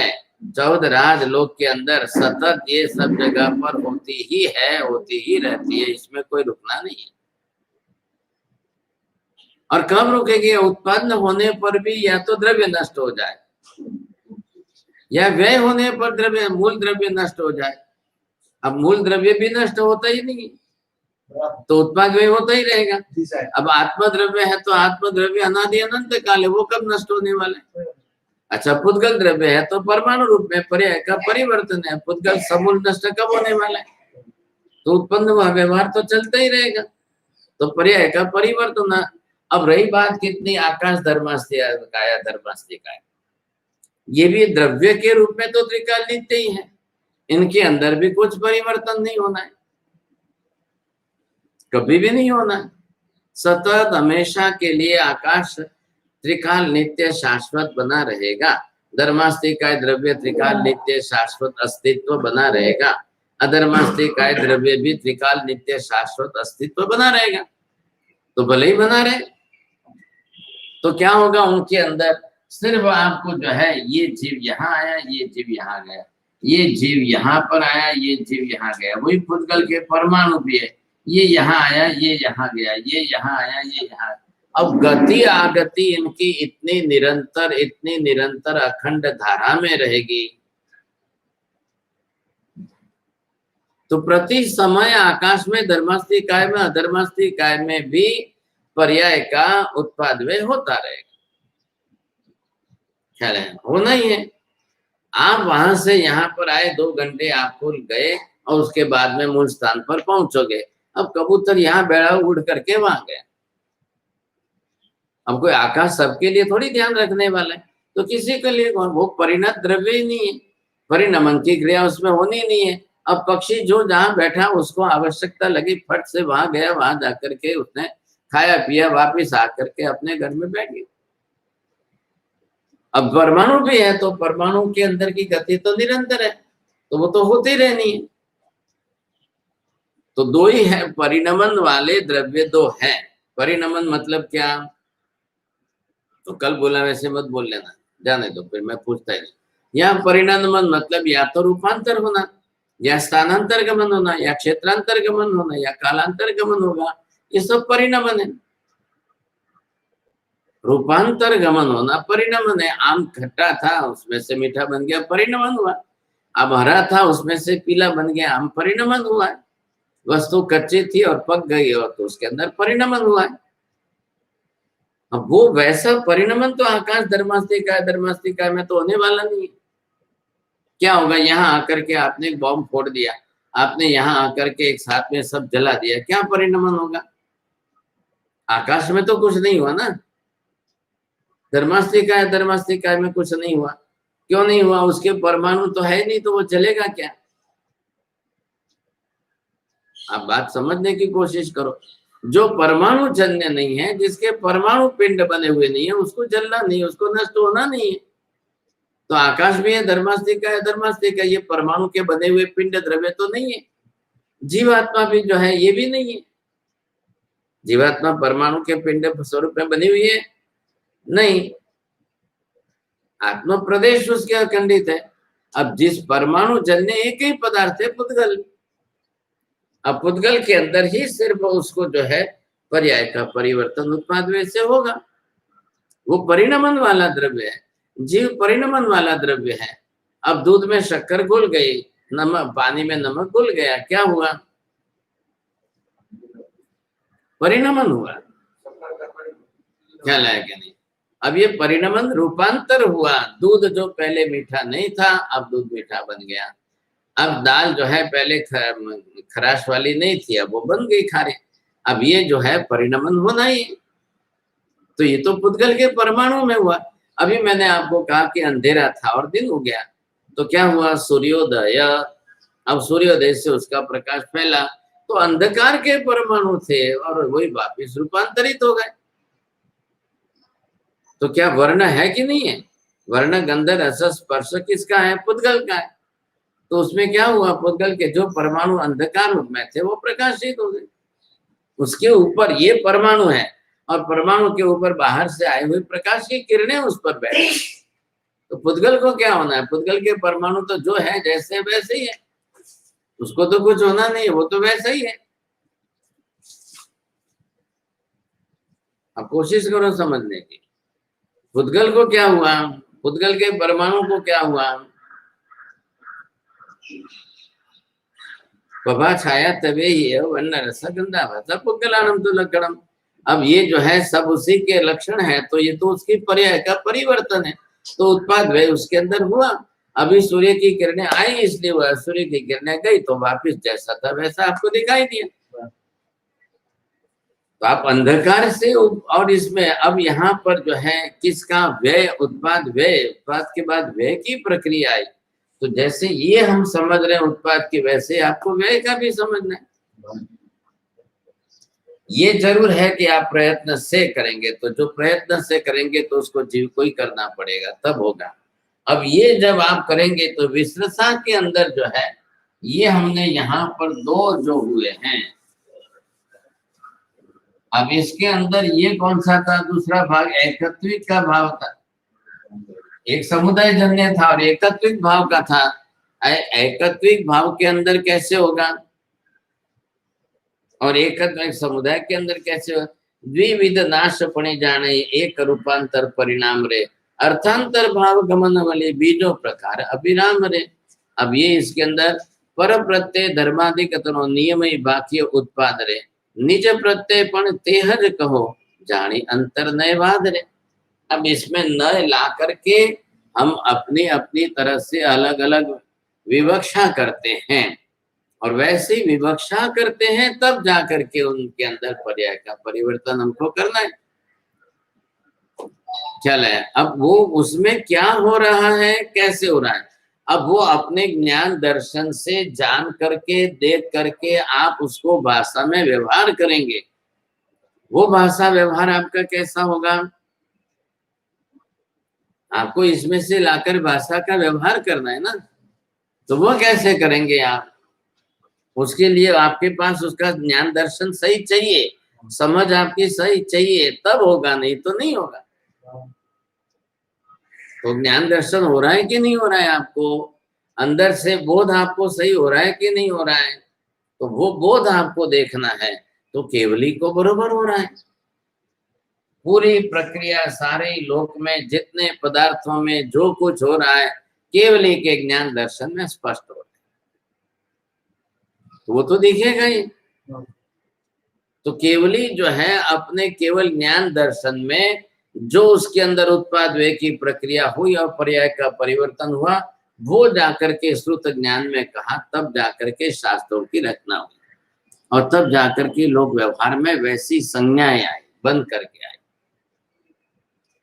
नहीं तो कहां से आती? जगत जो है वो उत्पाद व्ययात्मक है।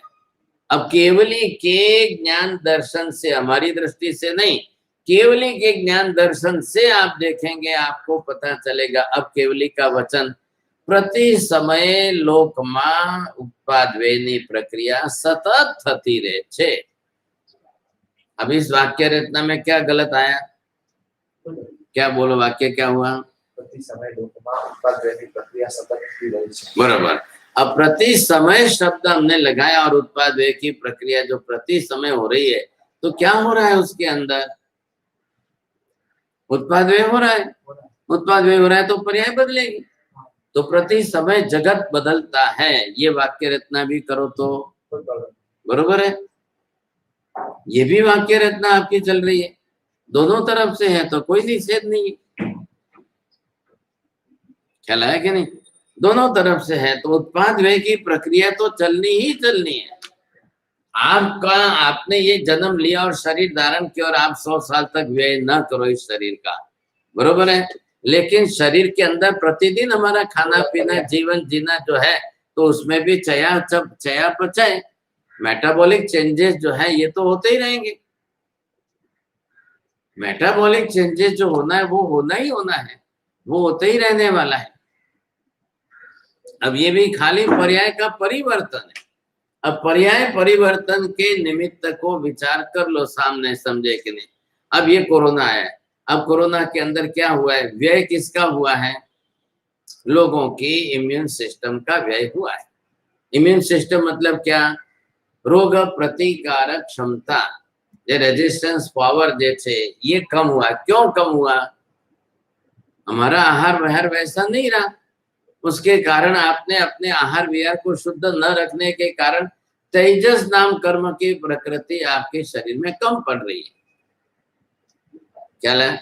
अब तेजस नाम कर्म आपके शरीर में कम पड़ रहा है आपका, और उसके अंदर चयापचय की प्रक्रिया आपकी सही नहीं है। इसके कारण एक सूक्ष्म वायरस आकर के आपके शरीर पर आक्रमण कर गया। सूक्ष्म ही है, बिल्कुल किसी को भी नहीं दिखने वाला है। अब इसको दूर करने के लिए ये लोग 5 लाख शार्क मछली मारेंगे, तब जाकर वैक्सीन बनाएंगे। अब दुनिया के अंदर, पूरी दुनिया में रशिया, अमेरिका और जापान और हिंदुस्तान से लेकर सब में 112 कंपनियां इस समय बनाने लगी है। हिंदुस्तान की 5 कंपनियां, फाइजर वगैरह, सिप्ला वगैरह बड़ी बड़ी। अब और सब कोई रिसर्च उस पर ही है। अब इतनी बड़ी शार्क मछली है, उसको कैसे मारना, उसमें से कौन सा घटक लाना, उसमें से कैसे अलग करना, और फिर जो है किस पेड़ की वनस्पति के साथ उसको मिला करके वैक्सीन बनाना है। आ બધા एक्सपेरिमेंट છે, एक्सपेरिमेंट કરી જોયા। મેટલના एक्सपेरिमेंट જેટલા તમારા શરીરમાં નાખે કે જેનાથી રેઝિસ્ટન્સ પાવર વધે। अब ये सबका शरीर एक जैसा है क्या? सबके शरीर की प्रकृति एक जैसी है क्या? अब वो लोग, वहां के लोग मांसाहारी है, अंडाहारी है, हम लोग शुद्ध शाकाहारी है। अब सबके प्रकार अलग अलग है, सबके शरीर की प्रकृति एक जैसी नहीं है। लेकिन विज्ञान के क्षेत्र में वो बात कब मानते ही नहीं है, वो कुछ नहीं मानते हैं। वो तो शरीर शरीर है बस, किसी का हो, अमेरिकन का हो कि हिंदुस्तान का हो, शरीर बस ये डाल दो और पूरे शरीर में फैल जाएगी। अब 12 ही महीने जो है उसको कुछ नहीं होगा। ये भी कोई गारंटी नहीं है। विज्ञान के सामने ये प्रश्न खड़े हुए कि आप उसको वायरस के सामने वैक्सीन दे दोगे, अब वैक्सीन सबके शरीर में चली जाएगी, कितने महीने तक रहेगी, कितने वर्षों तक रहेगी, और वो कितने टाइम तक जो है उस वापिस जीवाणु को, वापिस कीटाणु को उत्पन्न होने में नहीं देगी, इतनी कितनी गारंटी है? कितने समय तक रहती है शरीर में? वो तो रहेगी। एक बार परमाणु आपके शरीर में डाल दिए वो रहेगी। अब वो रहेगी तो कब तक काम करेगी, और फिर वो क्या काम करेगी? आपके शरीर को रेजिस्ट करके उस प्रकार की बना देगी, और बना देगी तो फिर इसके बाद में दूसरा वायरस आएगा, तब ये काम नहीं करेगी। फिर तीसरा वायरस आएगा, तब दूसरा वैक्सीन। तो ये कितनी वैक्सीन आप देते जाओ। आज भी बच्चे जन्मते हैं तो उसको टीका तो लगा ही नहीं, कोई कुछ लगा रहा है, कोई कितने लगा रहे हैं, अलग अलग 1 2 3 जात के लगा रहे हैं सब। एक ही है ना, बोलिए। और कहाँ 2 2 3 3 चलते हैं। अब ये चलते जा रहे हैं, अब किसको असर हुई, क्या असर हुई? नहीं, कैंसर वगैरह के थोड़ी होते हैं। कैंसर वायरस जन्य नहीं है ना, ख्याल है क्या? अब जीवन कैसा है और लोगों को कुछ नहीं किसी किसी के घर में चले जाओ तो कॉपर ही नहीं है। अब सब प्लास्टिक का, सिरेमिक का, सब कांच का, सब ऐसा आ गया। पहले हमारे यहाँ पर प्लास्टिक, कांच और ये कुछ था ही नहीं। सबके घर में धातु अनिवार्य थी, तांबा अनिवार्य था, कांसा अनिवार्य था। इन धातुओं के संग में ये वायरस जीते नहीं थे, रहते नहीं थे। હવે તમે આ કાકાના ઘરે જાઓ, સમજાય છે કરોડપતિ છે, પણ તમને તાંબુ જોવા જ નહીં મળે। આ માજીને ઘરમાં જાઓ તો બધું સિરામિક ને કાચ ને એનું જ જોવા મળશે, चक चक चकाट बस। अब उनको धातु पात्र से संबंध। और हमारी 100 साल पहले जो है, हजारों साल की पद्धति क्या थी, बनाओ तांबे में, पीतल में और खाओ कांसे में। तो वो कांसे में खाने का हेतु था कि जो है गर्म चीज कांसे में आई तो बैक्टीरिया फ्री रहती है, उसमें बैक्टीरिया नहीं बढ़ते उसमें। हाँ। और कांसे में, तांबे में पानी रखते तो तांबा जीवाणु फ्री शुद्ध रहता था, जीवाणु रहित होता था। ये हमारे पूर्वजों का सही ज्ञान था और आज विज्ञान ने उसको प्रूव किया है। अब समझ कहां से आएगी साहब? आपने तो जे कांच एकदम चमक तो लागे। हाँ, बहुत प्रचार है, बहुत है। हाँ, सब में। પણ હવે આ બૈરાઓને છે તાંબુ કાલું પડી જાય, પાછું એને ઘસવું પડે સાહેબ, એ એમનાથી મહેનત ન થાય। કોણ તાંબામાં પાણી ઉકાળીને પીએ? એના કરતા બટન દબાવ્યું ને મશીનમાંથી પાણી આવે છે। ખ્યાલ આવે કે નહીં? હવે તમે જાઓ એમના ઘરે વરવા જાઓ તો રોજ જે છે તમને કાચ ના, સાહેબ આ કાચ છે, પ્લાસ્ટિક ના। लेकिन धातु से जो मिनरल मिलता है वो नहीं मिलेगा इनको। तो नहीं साहब, પછી તો એ પેલું વિટામિન ની ટેબ્લેટ માં મિનરલ્સ ભેગું ખાઈ લેશું, અમે ટેબ્લેટ લઈ લેશું, वो धातु से नहीं लेंगे। अब हाले नहीं, क्या हाल है, क्या चलेगा? नेचुरल जो आपको धातु से मिलना है, 5 धातु आपके शरीर में, 7 धातु रोज की आनी चाहिए। सोना आना चाहिए, चांदी आनी चाहिए, तांबा आना चाहिए, पीतल आना चाहिए, कांसा आना चाहिए, जिंक आनी चाहिए, ख्याल आएगा, लोहा आना चाहिए। ये सब तो धातु रोज की आपके शरीर में आनी चाहिए। अब 7 धातु के अंदर गर्म पदार्थ बना करके खाओ, उसके परमाणु आ गए, बात पूरी हो गई। अब आप तो गर्म पानी तो पीते ही हो ना, एक चांदी की चम्मच डाल दो उसमें गर्म पानी के अंदर, उबलती रहे वहां तक, फिर उसको छान कर मटका भर लो, चम्मच वापिस अंदर रख दो। अब इतनी महिलाएं करने लग जाए तो रोज का 5% मिनरल आपको चांदी का मिलना शुरू हो गया। और वही पानी तांबे में उकालो तो तांबे के 5% मिल गए। वही आप जो है रसोई खाते समय गरम गरम रसोई कांसे की थाली कटोरी में खाओ तो तांबा और गजसत दोनों मिल गए आपको। और लोहे की कढ़ाई में बना करके खाओ तो लोहे की कढ़ाई का जो आयरन कंटेंट है वो आपका खून बनाएगा, वो आरबीसी बनाएगा, वो हीमोग्लोबिन बनाएगा, वो जरूरी है। अब भूल से एल्यूमिनियम ने बना दिया तो फिर वो शीरा भी आपका जहर बन जाएगा। ये समझ होनी चाहिए। अब मिट्टी के अंदर 18 एलिमेंट है उसके, मिट्टी के बर्तन में रसोई बनाओ, પણ હવે આ ભૈરવ કે માટીના વાસણો બનાવીએ તો સાહેબ કોઈ છોકરી જ ના આપે, કોઈ છોકરો ના આપે, લગ્ન ના થાય। अब ये गुणधर्म चल गया, आंखें देखा એટલું સારું જોઈએ। मिट्टी में 18 एलिमेंट्स, मिट्टी में 18 एलिमेंट, और इसलिए मिट्टी के बर्तन में रसोई बनाकर खाए तो बिना दवाई के डायबिटीज मिट जाए, गारंटी की, सिर्फ 1 साल में मिट जाए बिना दवाई के खाए। अब ये इतनी चीजें हैं और ये विज्ञान ने प्रूव की है, ख्याल है कि नहीं? क्यों पहले के लोग जो है ऐसे नहीं थे, क्यों पहले इतनी बीमारी नहीं थी, ये विज्ञान में प्रूव हुए। अब आज देखो आप धीरे धीरे धीरे सबके घर में से तांबा पीतल सब जा रहे हैं, स्टील भी जा रहे हैं, इसके जगह पर ये सब आ रहे हैं, सिरेमिक आ रहे हैं। कितना खतरनाक होता जा रहा है, तो ये रोग कितना फैलेगा साहब। अब आज लाखों की संख्या में कैंसर कैसे फैल गया, लाखों की संख्या में हार्ट अटैक कैसे फैल गया। गुणधर्म नहीं देखना है इनको, सबसे बड़ी तकलीफ ये, गुणधर्मों को समझ करके नहीं चलना है। और शरीर की रिक्वायरमेंट जो मिनरल्स की है वो इस धातुओं में से मिलनी है। अब कितना मुश्किल हो रहा है, कितना मुश्किल होता जा रहा है, और पूरी समस्या यही बदलती जा रही है। अब प्लास्टिक के बर्तन तो ढेर सारे घरों में आ गए, हर चीज प्लास्टिक में, हर चीज प्लास्टिक में। तो फिर प्लास्टिक के भी तो परमाणु है ना, उसमें भी तो उसके परमाणु कौन से, वो कार्सिनोमक है। तो प्लास्टिक में पानी भी रख के पिए तो कैंसर होना है। अब ये सब जगह पर प्लास्टिक की बोतलें आ गई पानी, फटाफट रास्ते चलते बोतल ली, पानी पिया, फेंका, चला। अब ये नुकसान किसका है? सब सब प्रक्रिया यही है। उत्पाद व्यय की प्रक्रिया से जो पर्याय का परिवर्तन होना है, अब वो पर्याय का परिवर्तन होता ही चला जाएगा। उत्पाद होने की प्रक्रिया जो है, अब हम इसमें से चलो व्यय को देखते हैं, तो व्यय से किस में हो रहा है? पर प्रत्येक धर्माधिक तणों, तो ये तो हो गया नियम के अंदर जो है धर्मास्तिका, अधर्मास्तिका और आकाश के अंदर इनके पर्यायों में परिणमन नहीं होने से इनमें कोई परिवर्तन नहीं हो रहा है। अब द्विविध नाश पणि जाने एक रूपांतर परिणाम रे। अब यहाँ पर आपको व्यय देखना है, तो व्यय किसके अंदर हो रहा है? अब ये यहाँ पर व्यय को दो प्रकार दिया। अब ये द्विविध, हाँ, इसके अंदर रूपांतर और अर्थांतर, ये दो प्रकार दिए इन्होंने। तो एक प्रकार जो है ये रूपांतर है और दूसरा प्रकार इन्होंने दिया है अर्थांतर।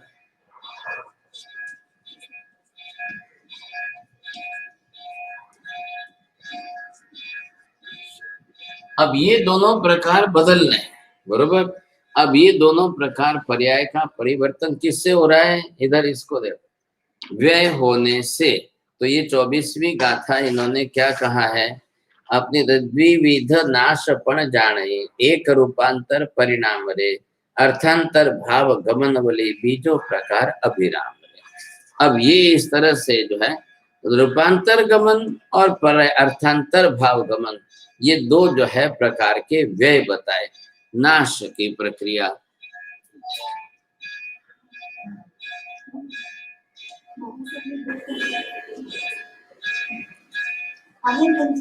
हाँ, मालिक से बरोबर। हाँ,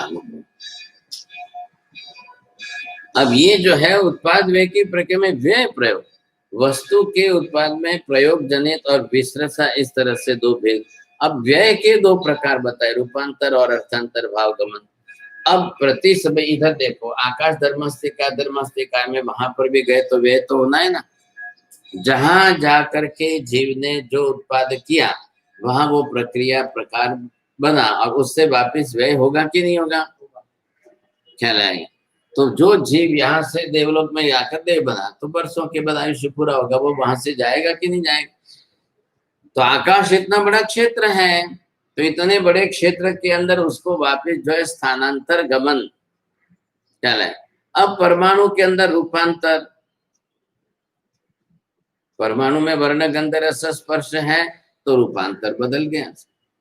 अब ये रूपांतर हो गया, अब दूध में से दही बना, दही में से छाछ बने, छाछ में से मक्खन बना, मक्खन में से घी बना। ये क्या हुआ है? सब रूपांतर हुआ। एक पदार्थ का दूसरे पर्याय रूप में रूपांतर हो गया तो पूरा पदार्थ ही बदल गया। अब दूध के जो गुण धर्म थे वो दही में नहीं रहे। अब दही में जो गुण धर्म आएंगे वो दूध में नहीं है। दही में से छाछ बन गई, अब छाछ भी रखो और दूध भी रखो, दिखेंगे आपको एक समान दिखेंगे। क्या दिख रहा है आपको? मूल द्रव्य एक समान है। अब क्या बदला? अंदर गुण धर्म बदले। दूध पी करके जो गैस वायु हो सकती है, दूध पीकर दस्तें लग सकती है, तो वो छाछ पीने से गैस वायु नहीं होगी, दस्तें नहीं होगी। गुण बदल गया कि नहीं? रूपांतर हो गया। अब ये पर्याय बदल गई, अब ये पर्याय बदल गई, गुणधर्म सब बदल गए। इसलिए लोग मक्खन खाए तो आपको जो है सबसे ज्यादा कोलेस्ट्रॉल बढ़ेगा और ब्लॉकेज आएंगे, लेकिन घी खाओगे तो कोलेस्ट्रॉल घटेगा और ऊपर से मिटेगा सब। वो शुद्ध घी गाय का हो तो। अब वो गाय का शुद्ध घी नहीं है तो दूसरा भैंस का खाया तो कोलेस्ट्रॉल बढ़ेगा, वो आकर के नसों के अंदर जो है जमेगा। ये फर्क है। अब ये फर्क इसका है, मूल गुण के अंदर ही है। अब मूल द्रव्य है तो लोग समझ घी घी घी, अब घी है उसको घी से मतलब है, उनको वहां विशेष गुणधर्म वाले घी से कोई मतलब ही नहीं। दूध दूध दूध, अब रूप द्रव्य क्या है? दूध। अब उसका गुण क्या है? सफेद। अब जो लाके सफेद में मिक्स कर दो सब जाके दूध के नाम से बिक जाए, तो क्या फायदा हुआ? सोना सोना सोना, पीला पीला पीला।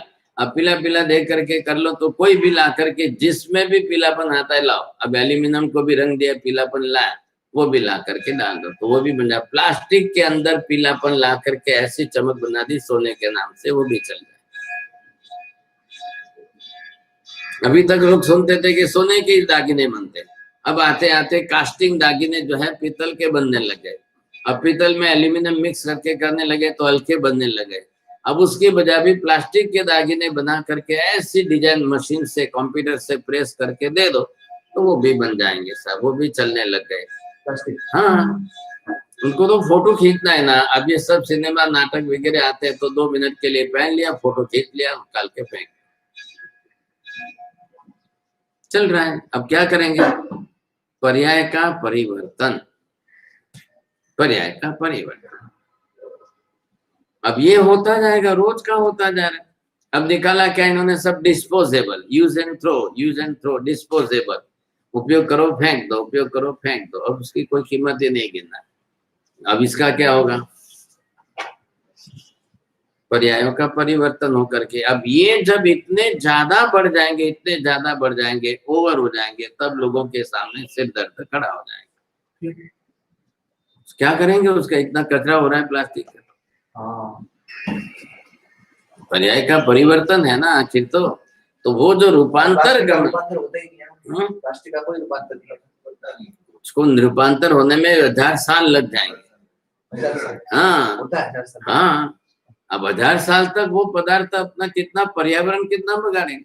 और जब प्लास्टिक को ले जाकर जला दोगे तो कार्बन इतना उत्सर्जन हो जाएगा जिसका हिसाब नहीं।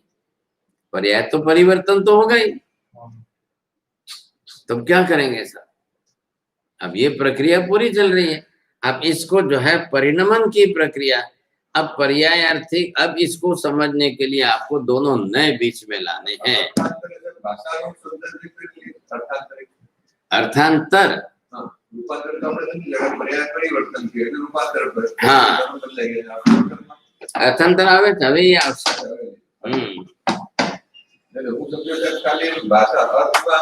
नहीं नहीं नहीं नहीं, प्रकार है ना, भेद करे।